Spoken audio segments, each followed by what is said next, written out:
Hello and welcome to our new video. Today, we're diving into the world of AI writing assistants to compare two of the top contenders, Perplexity AI and ChatGPT. Which one reigns supreme in 2024? Let's find out. The links to Perplexity AI and ChatGPT are in the description.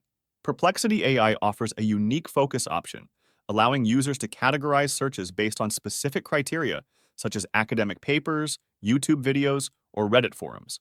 This feature provides a more tailored search experience, especially for research-oriented tasks. On the other hand, ChatGPT excels in task-oriented activities and overall writing. Its straightforward interface and prompt responses make it ideal for quick tasks and general writing purposes. However, Perplexity AI's ability to utilize multiple AI models simultaneously gives it an edge in comprehensiveness. It can provide references, related questions, and access to specific web sources, making it a powerful tool for in-depth research. Yet ChatGPT's efficiency and reliability cannot be overlooked. Despite not offering the same level of depth in search capabilities, its straightforward approach and prompt responses make it a go-to choice for many users.